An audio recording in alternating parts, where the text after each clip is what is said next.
Hi guys, Haidee with Riomax here.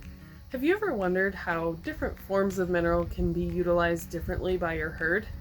Most people have, and today I am here to talk about the differences between tubs and loose mineral. So stay tuned, thanks for tuning in.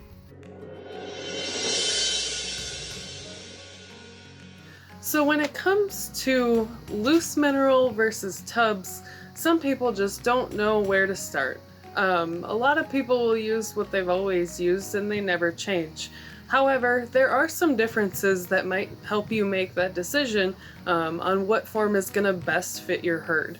Now, if you're somebody who uses a TMR and mixes your complete ration, loose mineral may be the best option for you because you can weigh it and you can control the consumption very, very easily.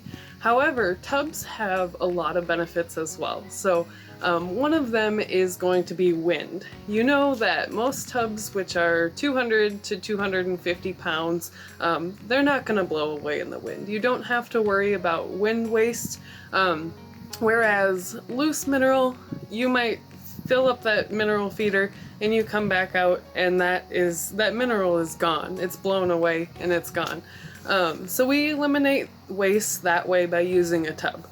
Another way to eliminate waste would be, when it rains, that loose mineral that has already blown onto the ground gets rained on, gets wet, and it seeps right into the ground. So obviously in that instance it can't be utilized by your herd anymore because they can't consume it. Whereas a tub, it might rain on that tub, and it might get a little bit soft on the very, very top. However, you don't have to worry about that mineral seeping into the ground, throwing your pennies out the door. And then finally, when it comes to your bulls, we all know that they can be a little bit finicky and they can be a pain in the rear when it comes to mineral. And if you're feeding a loose mineral, they might accelerate the speed at which your mineral is wasted. But in terms of a tub, with good practices and good controls, you have a very good chance of controlling consumption where a bull won't knock over the tub, knock over your mineral, and let it go to waste. So those are some ways in which tubs are different from loose mineral in terms of the waste standpoint. I should also add that labor is a huge factor. When you're feeding loose mineral, you do have to feed that every day, sometimes even twice a day. If you're feeding it in a TMR, you're dealing with that mineral every time you feed. If you're feeding it mixed with salt in a mineral feeder, then you have to deal with it every time that feeder is empty, which can get to be fairly often, as we all know.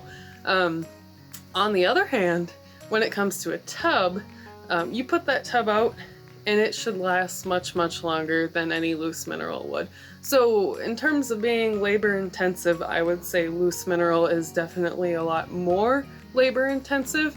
A tub is going to save you time, it's going to save you a headache, it's going to save you labor overall. Next would be the digestion advantage of using a tub versus using loose mineral. So with the licking action that a cow actually gets on a tub form of a mineral, she's activating her salivary glands to produce more saliva, which then in turn, it ends up in the rumen, and that's actually the first step in digestion. So that saliva is going to help with the breakdown of her forage and forage utilization. Whereas loose mineral, that cow, she'll take a bite of it or she'll take a lick of it, and that loose mineral goes straight into the rumen, and who knows where it ends up next. So that is definitely an advantage of tubs, is that you do get that salivary action. The next one kind of goes hand in hand, and those are palatability and pecking order. So some cows might not ever touch loose mineral, and some cows might not ever get a chance to touch loose mineral. So a tub is a lot more palatable to a cow. You have your molasses base in there or some other base that is going to be more palatable to that cow. She's more likely to meet her requirement because it tastes good. And then on the other hand, you have loose mineral that, even though it's mixed with salt, it might not be as palatable for that cow, so she might not meet her requirement every single day if she doesn't like the way that it tastes. And on the other hand, if she's not able to get to the mineral that you're feeding, that might be an issue with pecking order. And I know that you take mineral out for a few days, or you're not able to get it up there in time as soon as the last batch is gone. Those cows might go to that loose mineral right away, and you might have 15 out of your 100 cows that gobble it up right away within minutes, and the rest of them never get to it until you fill it up again. On the other hand, you've got tubs. With our tubs anyway, our consumption is much, much lower. So one tub is going to be totally fine, and all of those animals should be able to get a chance to consume what they need and meet their requirement in a day. So if you've been contemplating between loose mineral or tubs, I hope this helps. I hope that it opens your mind to some of the differences between the two forms. And as always, if you have any questions, feel free to give us a call anytime. Thank you.